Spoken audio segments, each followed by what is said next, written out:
Hello my dear student, my name is Ayush Kumar और आज मैं आपको कराने वाला हूँ चैप्टर 3 एक्सरसाइज 3.3 के बारे में।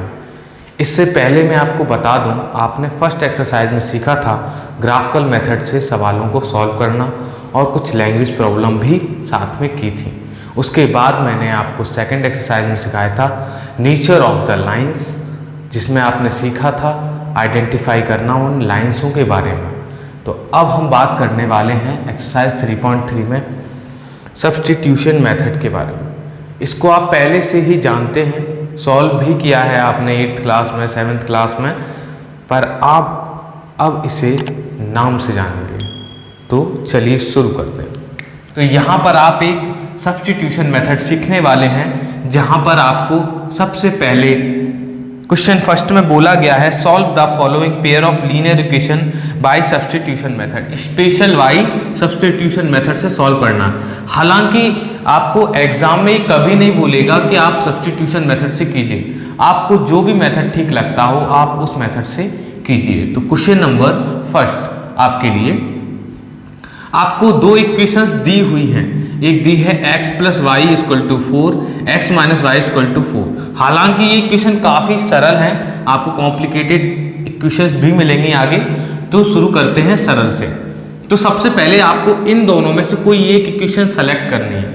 मैंने फिलहाल इक्वेशन सेकंड को ही सेलेक्ट कर लिया है। इसके बाद सिलेक्शन दोनों में से कोई भी चुन सकते हो, मैंने सेकंड चुन ली। अब इस सेकंड इक्वेशन में से आपको सेलेक्ट करना है कि आप कौन सी वैल्यू निकालना चाहते हैं, x की या y की। मुझे आसान लगी x की, तो मैंने क्या किया, मैंने इस y माइनस वाई को इधर ले गया बराबर की। तो आपको पता होगा बराबर के उधर जाने पर कोई भी नेगेटिव चीज पॉजिटिव हो जाती है, कोई भी चीज मल्टीप्लाई वाली डिवाइड और डिवाइड वाली मल्टीप्लाई में चली जाती है। उसी प्रकार से माइनस वाई इधर जाके प्लस वाई हो गया। इसके बाद ही काम आता है सब्स्टिट्यूशन मेथड। तो क्या करते हैं हम, इस x की वैल्यू को सब्स्टिट्यूट करते हैं, पुट करते हैं, रखते हैं इक्वेशन फर्स्ट में, या फिर जिसमें से आप निकाल रहे हैं उसकी दूसरी इक्वेशन में रखते हैं। ये चीज रखिए दिमाग में। सेकंड में से निकालिए तो सेकंड में रखेंगे तो कभी आंसर नहीं आएगा।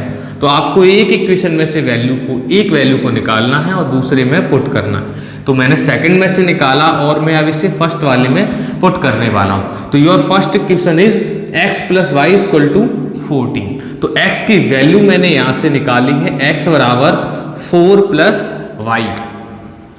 तो ये वैल्यू मैंने यहां पर रखी x की जगह पर, x की जगह पर ये वैल्यू मैंने रख दी और y की जगह पर जो वैल्यू थी मैंने वही रखी। इसके बाद क्या हुआ, अब आपका ये इक्वेशन पहले 2 वेरिएबल में थी, अब ये 1 वेरिएबल में आ चुकी है, इसमें सिर्फ y है और बस आपको y की वैल्यू यहाँ पर सेपरेट कर लेनी है, अलोन कर लेनी है। तो y और y आपका हो जाता है 2y और ये 4, साथ ही साथ स्टेप बचाने के लिए मैंने 4 को बराबर के उधर ले गया, क्योंकि यहाँ तो ये इन दोनों से जुड़ने वाला है नहीं। उसके बाद क्या हुआ, ये 4 जब इधर गया तो 4 14 में से माइनस करने पर 10 बचता है और y बाई 2y है ना, और इस 2 का जब मैं इसमें डिवाइड करूंगा तो 5 आ जाएगा। तो कहीं ना कहीं आपके पास एक वैल्यू आ गई। अब ये वैल्यू आप चाहे इक्वेशन फर्स्ट या इक्वेशन सेकंड दोनों में से किसी में भी रख सकते हैं और एडिशनल आप इसमें भी रख सकते हैं, है ना। आपकी चॉइस के ऊपर डिपेंड करता है। इसमें चॉइसेस बहुत होती हैं, आप करके देखिएगा, तीनों में से किसी में भी रखिएगा, तीनों में आंसर सेम ही आएगा। वो बात अलग है, किसी में आसानी से आएगा, किसी में थोड़ा कठिन। तो अगर बेस्ट वे बताऊं तो इसमें रख दीजिए तुरंत। यहाँ पर आप y की वैल्यू 5 रखेंगे, 4 5 9 हो जाएगा। पर आपको अगर दिक्कत हो रही तो आप फर्स्ट वाले में रखिए।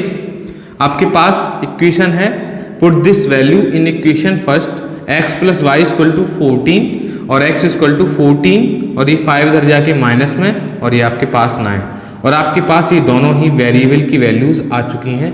यही सब्स्टिट्यूशन मेथड होता है। इसी प्रकार से मैं एक थोड़ा सा कॉम्प्लिकेटेड इक्वेशन की बात करता हूं जिसमें वेरिएबल्स अलग हैं। आप देखेंगे यहाँ पर x y थे या st हैं, तो क्या हुआ, आप उनको जैसे इनको ट्रीट किया था वैसे ही इनको भी ट्रीट करेंगे। चलिए बताते हैं आगे। अब सबसे पहले फर्स्ट और सेकंड में से आपको इक्वेशन को सेलेक्ट करना है। सेलेक्ट करने से पहले आपको मैं बता दूं, जिन इक्वेशंस में आपको नीचे की तरफ डिनोमिनेटर में कोई नंबर्स मिले तो सबसे पहले आप उसको हटा दीजिए कैसे करके। तो कैसे हटा सकते हैं, यहाँ आप एलसीएम लेंगे, 6 आएगा, क्रॉस मल्टीप्लाई कर देंगे इस तरीके से 1 लेंगे और क्रॉस मल्टीप्लाई कर देंगे इसमें, तो ये 2s, ये तो पता ही होगा एलसीएम की प्रोसेस, 3 की 6 में डिवाइड करेंगे तो जो वैल्यू आएगी वो ऊपर वाले मल्टीप्लाई करेंगे 2 का इसमें, बाकी का तो वही प्रोसेस है। इसके बाद 2s प्लस 3t, 6 या 36। अब आप यहां से s की वैल्यू निकाल सकते हैं। आप चाहते तो फर्स्ट भी चुन लेते, शायद आपके लिए इजी पड़ती, और ये आपके लिए वर्क समझ लीजिए। मैंने आपसे कह दिया कि आप फर्स्ट इक्वेशन से यही काम कीजिए, आप इसमें से s की वैल्यू निकालिए, आपके लिए आसान रहेगा। पर मैंने आपको एक कठिन तरीके से बता दिया है, इसलिए क्योंकि आप कठिन सीख जाएंगे तो सरल तो आ ही जाएगा, है ना। तो आप कठिन वाले में से भी निकालने में कोई दिक्कत नहीं, आंसर तब भी वही आता है। उसके बाद जब ये s की वैल्यू आप निकाल के इसमें रखते हैं, तो अभी रखी नहीं है, s की वैल्यू अभी निकाल रहे हैं, तो ये 3t इधर जाएगा, माइनस का 3t और ये 2s यहाँ रह गया। इसके बाद हमें तो सिर्फ s चाहिए, 2 तो नहीं चाहिए, तो इस 2 का मैं इधर डिवाइड कर देता हूँ, तो आपको t के टर्म में s की इक्वेशन मिल गई। मतलब इसमें t है सिर्फ और s सेपरेट है।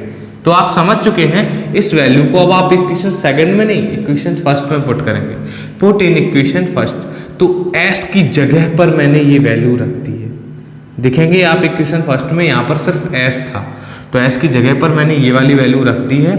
माइनस का t/1 इसलिए ले लिया क्योंकि एलसीएम लेना होगा। उसके बाद जब मैंने एलसीएम लिया तो ये 2t हो गया और ये, उसके बाद आप देख पाएंगे कि यहाँ मैंने क्रॉस मल्टीप्लाई के लिए नीचे 1 लगाया, और उसके बाद क्रॉस मल्टीप्लाई जब हम करेंगे तो ये 2 का इसमें मल्टीप्लाई हो जाएगा और 1 का इसमें मल्टीप्लाई होने पे ये कुछ नहीं होगा। अब आप कहेंगे सर ये 3 थे 2 कैसे हो गए, तो आप जरा ध्यान से देखिए, इसमें भी t लगा है, इसमें भी t लगा है, दोनों ही लाइक टर्म्स हैं। ये भी माइनस का है, ये भी माइनस का है। 2 टर्म जब माइनस के होते हैं, 2 टर्म जब माइनस के होते हैं तो वो दोनों जुड़ जाते हैं, पर निशान माइनस का रहता है।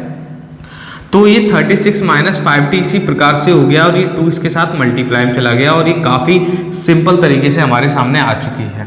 उसके बाद आप क्या करने वाले हैं, आपके पास पता है इसमें सिर्फ एक t ही तो वेरिएबल है, तो इसको अलोन करने के लिए आपको सबसे पहले इसमें जुड़े हुए प्लस या माइनस में जुड़े हुए नंबर को उधर ले जाना होता है। बोर्ड मास का उल्टा नियम काम करता है इसमें, है ना। बराबर के उधर ले जाने के लिए आपको उल्टी तरीके से चलना पड़ता है। पहले सब्ट्रैक्ट और ऐड वाली चीज़ें उधर जाती हैं, फिर डिवाइड और मल्टीप्लाई वाली चीज़ें उस तरफ जाती हैं अकॉर्डिंग टू रूल। प्लस वाली माइनस में, माइनस वाली प्लस में, मल्टीप्लाई वाली डिवाइड में, डिवाइड वाली मल्टीप्लाई में। उसके बाद मैं आपको बताता हूँ 36 इधर गया क्योंकि इसके हिसाब से पहले ऐड और सब्ट्रैक्ट वाली चीज़ें उधर जाती हैं। उसके बाद आप इसको सॉल्व करेंगे तो माइनस का 30 बचेगा, क्योंकि 36 बड़ा है 6 छोटा है। ये प्लस का, ये माइनस, प्लस माइनस माइनस होता है, तो 36 में से 6 घटाया 30 पर बचा माइनस का, क्योंकि माइनस का बड़ा था। माइनस से माइनस कट जाएगा, 5 का डिवाइड करेंगे 6 आएगा। t बराबर 6 आ चुका है, एक वेरिएबल आपके पास आ चुका है, विजय आपकी हो गई है, बस थोड़ी सी रह गई है। अब ये वैल्यू आप कहाँ कहाँ रख सकते हैं, आप इक्वेशन फर्स्ट सेकंड में तो खुली छूट है, आप चाहें तो यहाँ पर भी रख सकते हैं डायरेक्ट। तो आपको शायद कठिन लगे तो मेरे लिए इक्वेशन फर्स्ट में मैंने रख दी है t बराबर 6, ये जो वैल्यू है t बराबर 6 पुट इन इक्वेशन फर्स्ट। तो s 5 मत समझ लीजिएगा, 5 is not equals to this, okay, ये s है, ये 5 है, ओके। आगे मैं बात करता हूं, तो 6 इधर जाके प्लस का 6 और 6 और 3 9, तो s बराबर 9, तो s और t की वैल्यू आपके सामने आ चुकी है, ठीक है। इसी के बाद मैं आपको एक खास इक्वेशन के बारे में बताता हूँ, एक सिचुएशन के बारे में बताता हूँ जो एक स्पेशल सिचुएशन है। आपको ये देखने में इक्वेशन आपको बोल दिया है सब्स्टिट्यूशन सॉल्व करो, आप तो धड़ाधड़ जैसे इनको किया है वैसे सॉल्व करोगे, बिल्कुल अभी का आप कर सकते हैं, चल कर लीजिए आप इस बात पे, बाकी की चीज़ें मैं आपको बाद में क्लियर करा दूंगा, ठीक है। तो आप नॉर्मल इसको सॉल्व करते हैं कि एक्सपेरिमेंट ही हो जाएगा इसी बहाने। तो आपको इक्वेशन सेलेक्ट करनी है 1 और सेकंड में से, तो आपने मान लीजिए फर्स्ट सेलेक्ट कर ली, 3x minus Y equal to 3x इधर गया माइनस का, और ये माइनस का जब इधर मैंने चेंज करने की कोशिश की तो जो प्लस का होता है वो माइनस का, जो माइनस का होता है वो प्लस का।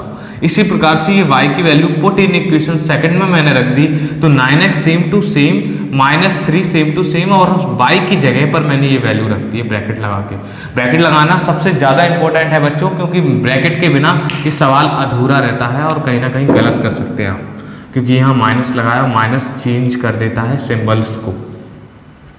इसके बाद क्या होता है, माइनस माइनस प्लस के 9 मल्टीप्लाई पे माइनस माइनस प्लस हो जाता है, और -3 माइनस प्लस के 3x, -3 प्लस के 3x, माइनस प्लस माइनस, और 3 3 जा 9x। अब आप देख पाएंगे ये 9x से 9x कट गया, 9 बराबर 9, आपके पास कुछ नहीं हाथ लगा, ना तो x लगा और ना तो y।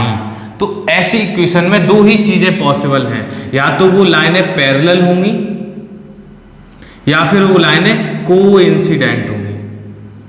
ठीक है, तो आपको सबसे पहला काम है, एक नज़र से जरूर सवाल देख लें कि कहीं उनके फर्स्ट और सेकंड के रेशियो सेम तो नहीं है, और फर्स्ट सेकंड के देख लेंगे तो एक बार थर्ड के भी देख लीजिए।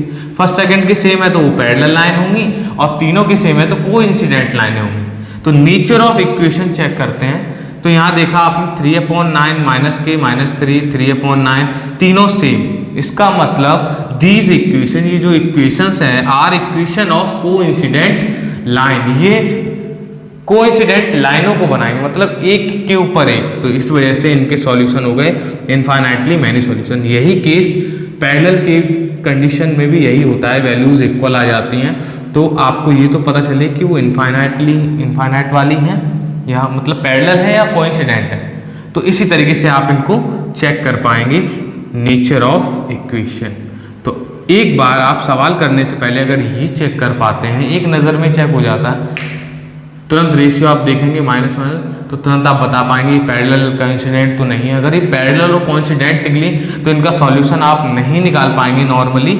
इस चक्कर में आपको क्या करना होगा, आपको बस एक बार देख लेना होगा, और आप देख लेंगे और ये दोनों नहीं है, या फर्स्ट सेकंड ही से ही पता चल जाएगा, फर्स्ट सेकंड का ही रेशियो अगर इक्वल नहीं है तो आप बड़े आराम से ये मेथड लगाइए और कोई दिक्कत नहीं है। कहने का मतलब ये, जब ऐसा सवाल आपको मिले तो आप, ऐसा क्या कोई भी सवाल मिले तो आप ये जरूर चेक कर लें कि कहीं वो पैरेलल और कोइंसिडेंट लाइन की क्वेश्चंस तो नहीं, क्योंकि आप उसमें सॉल्यूशन की कोई जरूरत नहीं होती, बस आपको लिखना होता है कि यहाँ नो सॉल्यूशन होगा या इनफाइनाइटली मैनी सॉल्यूशन होंगे। तो मैंने आपको बता दिया, जिन सवालों में आपको ऐसी कुछ सिचुएशन मिले कि x से x पूरा पूरा कट जाए, तो आप उसमें ये चलो कर लिया, उसके बाद आप ये और दिखा दीजिए नेचर ऑफ इक्वेशन, और ये सारी चीजें लिख दीजिए। इस तरीके से आपके सामने ऐसी इक्वेशन से भी पाला पड़ सकता है। ठीक है, आगे मैं बात करता हूं। क्वेश्चन नंबर 4 में आपको दिया हुआ है, इन वेरिएबल के आगे कोफिशिएंट में डेसिमल फॉर्म में दिए हुए, तो सबसे पहले आपको इन्हें सिंप्लीफाई करना होगा, थोड़ा सा सिंपल फॉर्म में लिखना होगा। उसके लिए आपको क्या करना होगा, जब आप ये पॉइंट हटाएंगे तो सबके नीचे 10 आएगा, जैसे ये पॉइंट हटाएंगे तो 10 आएगा, ये पॉइंट हटाएंगे तो 10 आएगा। तो उस प्रकार उसके बाद आप इसे ऐसे लिख सकते हैं 2x/10, 3y/10, 13/10। आप जब इसमें एलसीएम लेंगे तो ये 10 हो जाएगा, और ये 10 से 10 कट जाएगा, ये इक्वेशन सेम प्रोसेस इसमें, और ये इस प्रकार से इक्वेशन आ जाएगी। कोई कठिन नहीं है इसमें। यहाँ से आपकी प्रोसेस शुरू होती है सब्स्टिट्यूशन मेथड के लिए। तो आपको इन दोनों में से कोई एक इक्वेशन को सेलेक्ट करना होगा। मैंने ये इक्वेशन सेलेक्ट की है, फिर इसमें से मैंने x की वैल्यू को निकालने के लिए 3y को पहले उधर ले गया मैं, ये प्लस का माइनस में हो गया, ये 2 इसके साथ मल्टीप्लाई में था, ये डिवाइड में हो गया। इसके बाद मैंने क्या किया, ये वैल्यू x की इक्वेशन नंबर सेकंड में रखी, जैसे कि आपको प्रीवियस क्वेश्चनों में बताया गया है कि एक में से वैल्यू उठा के दूसरे में रखने को ही सब्स्टिट्यूशन मेथड बोलते हैं। तो इसमें से मैंने एक वैल्यू निकाल के इक्वेशन नंबर सेकंड में रखी, तो x की जगह पर मैंने ये वैल्यू रखी है। तो आप देख सकते हैं 4x की जगह पर मैंने ब्रैकेट लगा के लिख दिया, क्योंकि ब्रैकेट लगा के इसलिए लिखा क्योंकि इसके अंदर एक नहीं था, काफ़ी कुछ था, ऊपर नीचे माइनस प्लस, इस वजह से ब्रैकेट में रखना ज़्यादा सेफ है। उसके बाद 5y जैसा का तैसा, 23 जैसा है वैसा ही। इसके बाद आप क्या कर सकते हैं, यहाँ पर सबसे पहला आपका काम है डिनोमिनेटर को हटाना, उसके लिए एलसीएम लेना बहुत ज़रूरी है। उसके बाद जब आप एलसीएम लेंगे तो एलसीएम तो 2 और 1 का 2 ही आता है, और ये 4 का साथ ही साथ मैंने मल्टीप्लाई कर दिया, 52 आ गया, 13 4 जा 52 एंड 3 4 जा 12। जब आप एलसीएम लेंगे तो यहाँ इसका इसमें मल्टीप्लाई हो जाएगा और ये 10y हो जाएगा। इसके बाद आप देख पाएंगे ये 2 का मल्टीप्लाई मैंने इसमें कर दिया है क्रॉस मल्टीप्लाई के चलते, 2 का इसमें 46 और ये माइनस का 12y और प्लस के 10y सॉल्व करूंगा तो माइनस बड़ा होने की वजह से माइनस करूंगा तो 2 बचेगा, पर बचेगा माइनस का क्योंकि माइनस का बड़ा है। इसके बाद ये 52 इधर प्लस का है, इधर आके माइनस का हो गया। इसके बाद क्या की हुआ है कि इन दोनों से -6 निकला क्योंकि माइनस का बड़ा था, माइनस करने पर -6 निकलेगा और माइनस से माइनस कट गया और 2 का डिवाइड करने पर y बराबर 3 आ गया। जैसे कि आप जानते हैं ये वैल्यू हम वापस से इसमें रख सकते हैं, पर फिलहाल मैं क्या करता हूं इस वाली इक्वेशन में रखता हूं। तो पुट y बराबर 3 इन गिवन इक्वेशन, ऊपर दी हुई इक्वेशन में। तो 13 माइनस 3 इंटू वाई की वैल्यू 3 है, वो मैंने यहाँ पर रख दी, 3 3 जा 9, 13 minus 9 you know very well 4, 4/2 2 और x बराबर 2, योर आंसर इज देयर। तो x बराबर 2, y बराबर 3 इज द आंसर। इसके बाद अब हम बात करते हैं क्वेश्चन नंबर 5 की। इसकी कुछ स्पेशलिटी बता देता हूँ। एक आपको लग रही होगी ये रूट लगे हैं, यही स्पेशलिटी नहीं।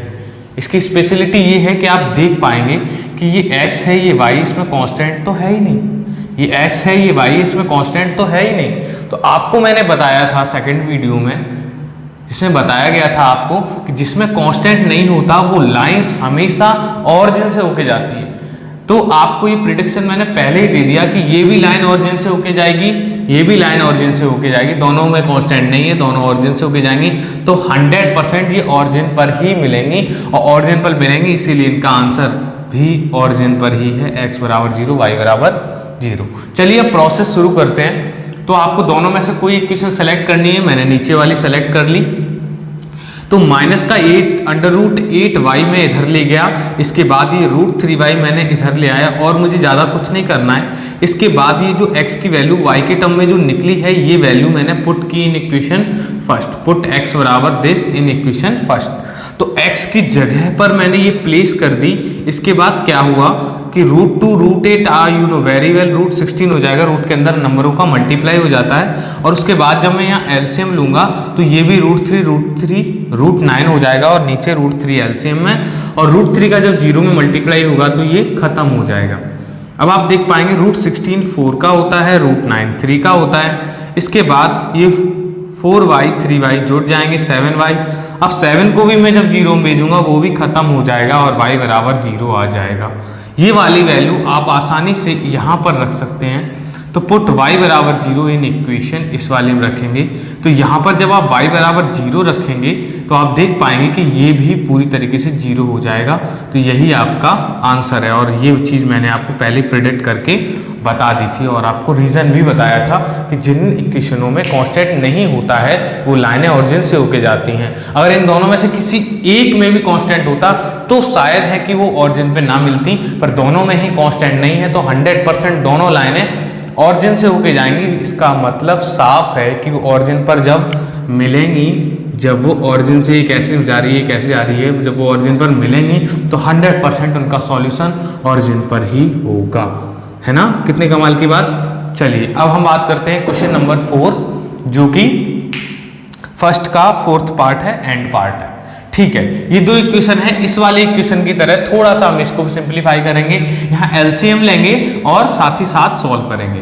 तो सबसे पहले एलसीएम लेके डिनोमिनेटर हटाना होता है, तो मैं एलसीएम लूंगा, 6 आएगा, 3 का इसमें मल्टीप्लाई, 2 का इसमें मल्टीप्लाई और ये -2। उसके बाद जब मैं यहाँ एलसीएम लूंगा, एलसीएम लेने के बाद अब मैं क्रॉस मल्टीप्लाई करूंगा तो 6 का इसमें होके -12 और यहाँ पर जैसा था वैसा सेम प्रोसेस इसमें खासियत ये है कि यहाँ पर 6 ऑलरेडी नीचे है, तो यहाँ पर ये 6 से 6 यहीं कट जाएगा और आप क्रॉस मल्टीप्लाई करके इस सवाल को बड़ा बनाने की कोई ज़रूरत नहीं है, कुछ आसान भी कर लेते हैं, है ना। इसके बाद हम बात करते हैं, यहाँ से आपकी सिंप्लीफाई हो चुकी हैं यहाँ तक इक्वेशन। ये दो इक्वेशन आपके पास आ चुकी हैं, इक्वेशन फर्स्ट, इक्वेशन सेकंड। अब आप क्या करेंगे, आप इन दोनों में से कोई एक इक्वेशन में से x या y की वैल्यू निकालेंगे। मैंने इस वाली इक्वेशन को सेलेक्ट किया, तो इसके बाद मैंने क्या किया, इस माइनस के 10y को इधर ले गया, प्लस के 10y, और x को अकेला चाहिए होता है 9 के साथ नहीं, तो 9 को मैंने इधर डिवाइड में भेज दिया। इसके बाद ये जो आपके पास y के टर्म में x की इक्वेशन आई है, इसको मैं सेकंड इक्वेशन में पुट करूंगा। तो पुट x बराबर this in equation, given equation. तो x की जगह पर जब मैं इसको रखूंगा तो प्लस 3y इक्वल टू 13। इसके बाद मुझे एलसीएम लेने की आवश्यकता है और 2 का मल्टीप्लाई भी साथ ही साथ में कर पाऊंगा स्टेप बचाने के लिए, नहीं तो ये सवाल बहुत बड़ा हो जाएगा।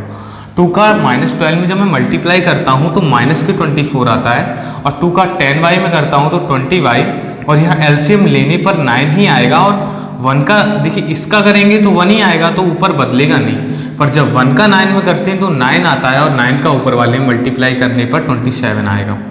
इसके बाद आप देख पाएंगे ये भी प्लस का 20y है, ये भी प्लस का 27y है, दोनों प्लस हैं तो जोड़ जाएंगे माइनस का 47y, और ये माइनस का 24 नेक्स्ट स्टेप में मैंने इधर ले गया तो ये प्लस का 24 हो गया। इसके बाद इन दोनों को जोड़ने पर 141 आया, और फिर 47 को जब मैं इसमें डिवाइड किया तो ये 3 बार चला जाएगा पूरे तरीके से।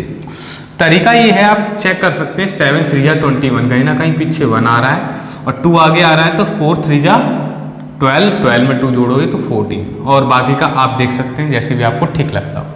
इसके बाद में बात करता हूँ ये वैल्यू मैं कहाँ रखूंगा। मैं रख सकता हूँ इस वाली इक्वेशन में, x बराबर माइनस के, यहाँ पर अगर y के रखूंगा तो x की आ जाएगी, तो पुट y बराबर 3 इन दिस इक्वेशन। यहाँ पर रखने पर फायदा ये है कि 10 का 3 में डायरेक्ट ही सॉल्व हो जाएगा, आपको इधर उधर कुछ भी ले जाने की आवश्यकता नहीं है। तो मल्टीप्लाई पहले करते हैं फिर प्लस माइनस करते हैं, तो 10 3 30 और -12, प्लस का बड़ा है तो प्लस का ही नंबर आएगा माइनस करने पर, और 9 का 18 में डिवाइड करने पर 2, और ये आपका आंसर हो गया। इस प्रकार से आपका फर्स्ट क्वेश्चन कंप्लीटली खत्म हो चुका है, और आप इसका स्क्रीनशॉट लेके आराम से नोट भी कर सकते हैं।